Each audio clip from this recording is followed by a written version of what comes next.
compensación, ¿no? Porque ya vimos que la afección pues va a estar principalmente a nivel tanto de la aorta como del ventrículo izquierdo. Estos mecanismos de compensación ventricular se van a lograr por una dilatación y una hipertrofia excéntrica del ventrículo izquierdo y por el aumento del volumen telediastólica, que se va a acompañar del aumento del volumen de expulsión. Y aquí se acuerdan que hablábamos de dos leyes que participaban tanto en el funcionamiento del corazón, ¿no? Como tal. ¿Cuáles van a ser estos dos mecanismos? ¿Se acuerdan? Cuando hablábamos de fisiología cardiovascular. ¿La ley de Frank-Starling? Exactamente, que me va a condicionar o a mantener una adecuada precarga, ¿no? Y una adecuada precarga nos va a dar el mantenimiento del gasto cardíaco. Si tenemos una alteración en la precarga, pues obviamente va a disminuir esto y con ello nos va a condicionar una insuficiencia aórtica aguda. Pero esta ley de Frank-Starling lo único que va a comprometer va a ser la contractilidad con el paso del tiempo porque va a disminuir la distensibilidad del ventrículo, ¿sale? Vamos a hablar de un límite de reserva de la precarga de 22 milímetros de mercurio. Cuando no existe este límite de reserva, lo vamos o tiende a dar en nuestros pacientes una vasodilatación periférica, que esto nos va a contribuir a que se origine una disminución de la tensión arterial. Y si hay una disminución de la tensión arterial, va a haber una disminución de la fracción de eyección, obviamente de la volemia, una disminución de la contractilidad en el miocardio y mis pacientes tienden a presentar de primera instancia una insuficiencia cardíaca congestiva. Si esto progresa, tiende a evolucionar a un shock cardiogénico, ¿sale? Entonces, esos son los primeros mecanismos compensadores. ¿Hasta aquí alguna duda de la fisiopatología crónica? Sí, doctora. La dilatación crónica del ventrículo izquierdo puede derivar después a una dilatación auricular. Sí, puede condicionarlo, ¿sale? Pero casi siempre cuando tienes una dilatación auricular, o bueno, van como de la mano. O sea, no puedes tener una falla ventricular si no hay una falla auricular, ¿sale? Por eso les decía cuando vimos insuficiencia cardíaca, cuando tenemos una afección a nivel del ventrículo derecho, es otro ejemplo, ¿no? Cuando tenemos una afección a nivel del ventrículo derecho, casi siempre tiende a estar afectado mi ventrículo izquierdo, porque no o casi nunca actúa eh, pues por separado, todo es un conjunto. Entonces, cuando se afecta uno, tiende a afectarse el otro, ¿sale? Gracias, doctora. Sí, para servir. Doctora, no me quedó claro lo segundo de la vasodilatación y la disminución de la fracción de eyección que llevaba a insuficiencia cardíaca congestiva. No lo entendí muy bien ahí. Ah, eso cuando pues hay una...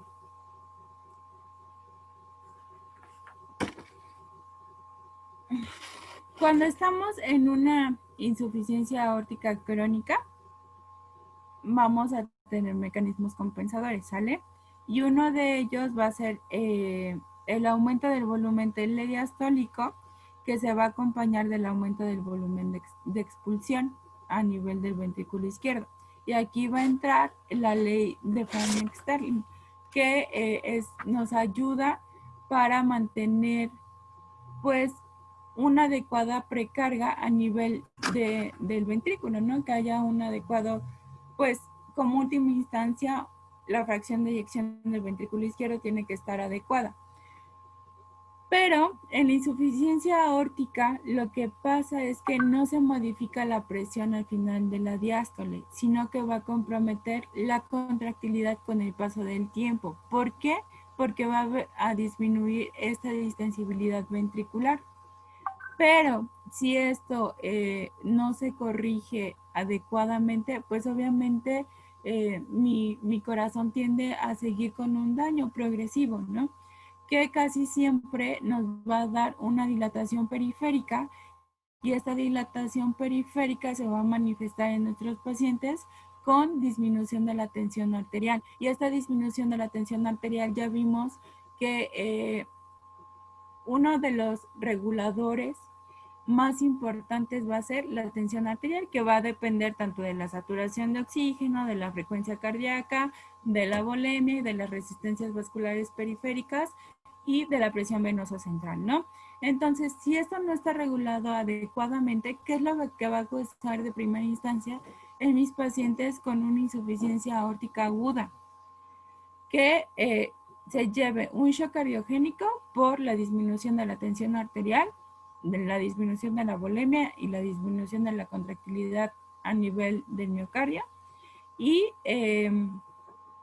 puede haber síntomas de congestión a nivel pulmonar manifestados como edema agudo pulmonar, y de primera instancia, por el simple hecho de la disminución de la volemia y la disminución de la tensión arterial, casi siempre tenemos en nuestros pacientes una insuficiencia cardíaca congestiva, ¿sale? Entonces, a lo que iba es que una insuficiencia aórtica crónica por malos mecanismos compensadores nos puede dar una falla súbita y puede estarse o manifestarse en mis pacientes con estas principales características: una insuficiencia cardíaca congestiva, un shock cardiogénico o un edema agudo pulmonar. ¿Sale? ¿Sí me expliqué mejor? Sí, doctora, me quedó muy claro. Gracias. Gracias. Vamos a hacer nuestro resumen. ¿Hasta aquí alguna duda? No, doctora. Perfecto.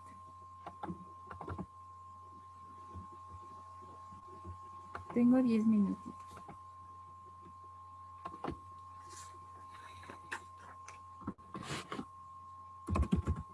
Ya está proyectada, ¿verdad?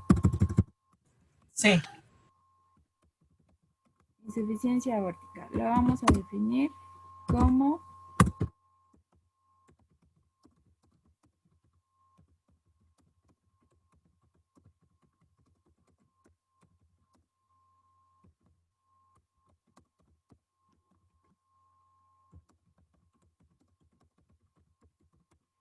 consiste en el reflujo de sangre desde la aorta hacia el ventrículo izquierdo durante la diástole, ¿sale? Entonces tenemos que la mayoría de las alteraciones van a ser durante esta fase.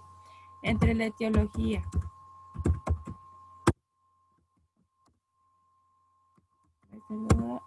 está dada por lesiones o alteraciones estructurales de las válvulas sigmoideas.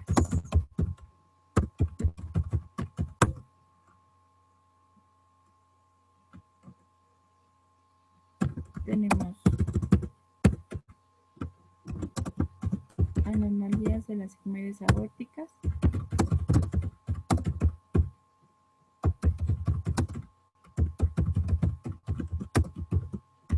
que son de causa congénita principalmente.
Acuérdense que la compensación ventricular se va a lograr por dos mecanismos, ¿sale? Que va a ser la dilatación,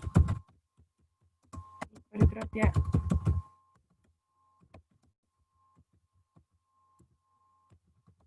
excéntrica del ventrículo izquierdo y por el aumento del volumen telediastólico.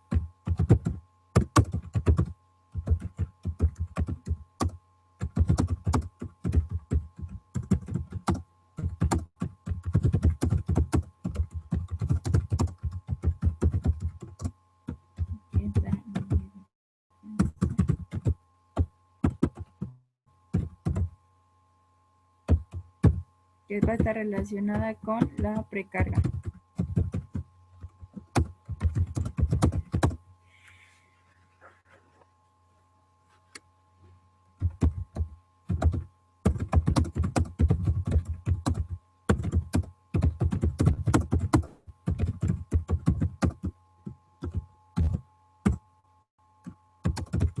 Acuérdense que no se va a modificar la presión, pero sí va a comprometer la contractilidad con el paso del tiempo, ¿sale? Pero que esto me va a condicionar que disminuya la distensibilidad de mi ventrículo.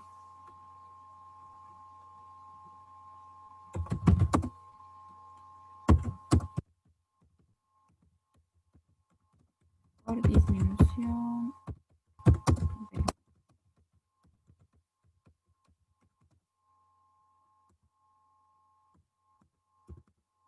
Como dato, como nota, tenemos que hay un límite de reserva de la precarga, que va a ser de 22 milímetros de mercurio, y que si asociamos esta disminución de la contractilidad con una vasodilatación periférica, pues va a tender a disminuir la tensión arterial, ¿no? Y se desencadena todo el proceso de la insuficiencia aórtica aguda.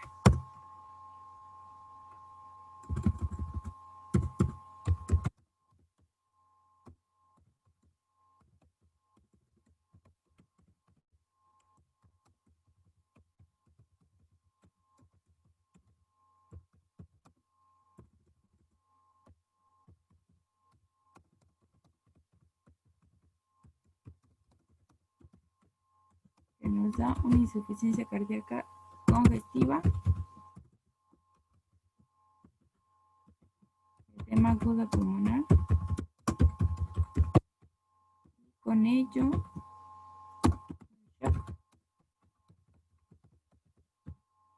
pero esto ya entra como una insuficiencia aórtica aguda, ¿sale? Mañana vemos el proceso fisiopatológico de la insuficiencia aórtica aguda. No es lo mismo, no son los mismos mecanismos, ¿sale? No hay mecanismos compensadores. Casi siempre la insuficiencia aórtica aguda es por una